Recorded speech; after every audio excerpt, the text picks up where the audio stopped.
Good morning, and welcome to the first session in this 2-week bootcamp. Today, we're going to dive straight in, and we're going to think about introducing various ideas and thoughts around creativity. And throughout this 2 weeks, we're literally going to be thinking.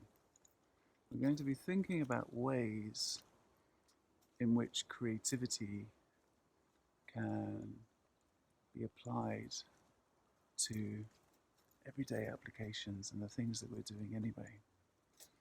And we do this by meeting up on this call, thinking about the subject in a way that you might be able to take some of those thought processes with you throughout that day.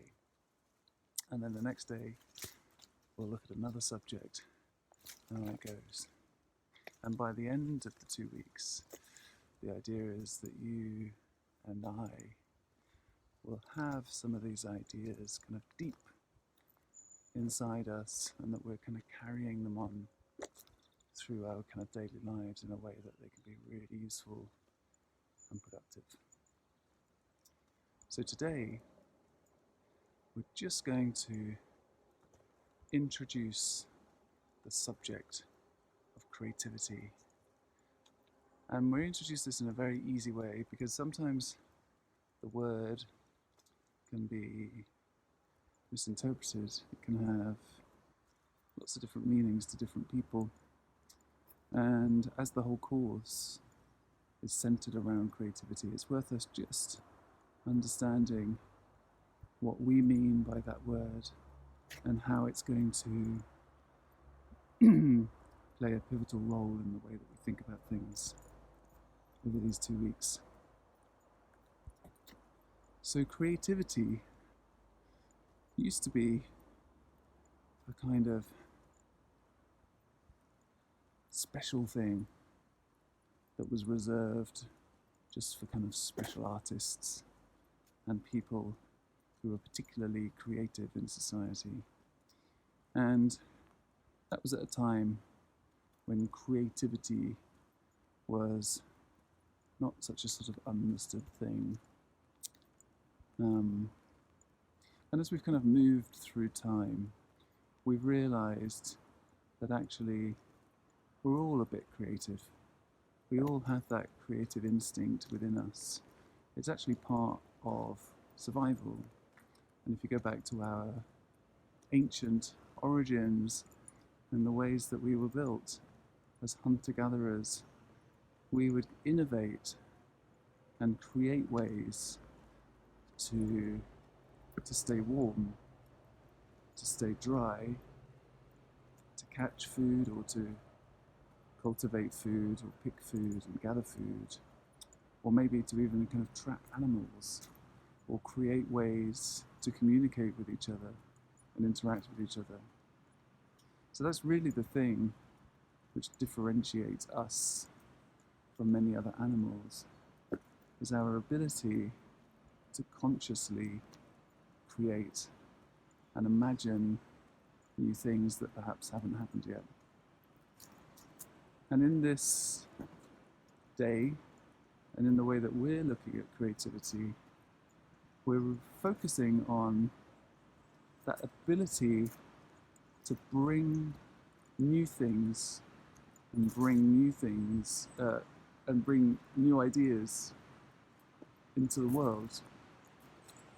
So that may involve actively using our imaginations. It may mean using our hands to make things out of other things that allow us to create possibilities. It may be simply ideas or concepts, or holding an image in our heads. But generally, we're talking about the ability to think a little bit kind of outside of the mainstream, everyday humdrum of life. And in many jobs and in many roles and situations these days, especially those where we're using computers and involved in admin and things like that, we tend to be more in a sort of processing mode, where we're just doing things and kind of taking care of things and answering calls and talking to people and just sort of getting on with stuff. But we're not really necessarily creating anything new. And that's the difference. We're talking about creating things which are new and novel and in many ways haven't even been imagined yet. So really kind of using our imaginations in creative ways to create and bring things into the world. And what we'll find is that when we kind of tap into those creative instincts that we do have, some more than others,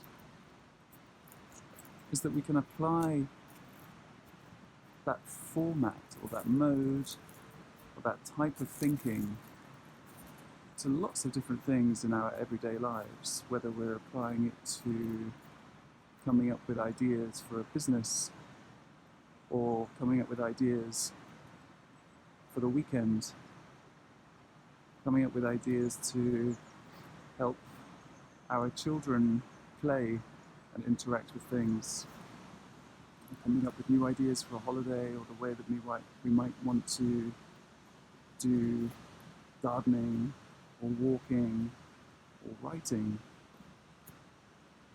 We may also kind of think about ways in which we could use that creativity to express ourselves in slightly more creative ways, finding ways that we can turn what's going on in our heads into means of communication that we can share with other people, whether it's through photography or writing, or drawing, or painting, or singing.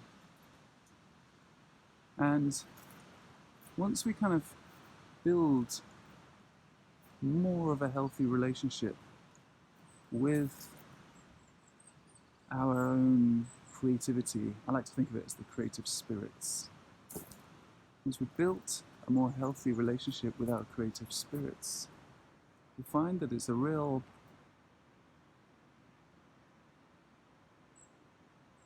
accelerator of things. And in many ways, it can get us into a space which is a lot more fluid and a lot more flowy and a lot more instinctive than the space where we're processing and actually trying to make things happen. And we can find, as many artists do, that once they get into that mode of flowing creativity, there's very little thought involved in the end. It's all very kind of instinctive and it just happens magically. So that's what this course is all about. And just throughout this day, as our first exercise, just try to think about the word creativity.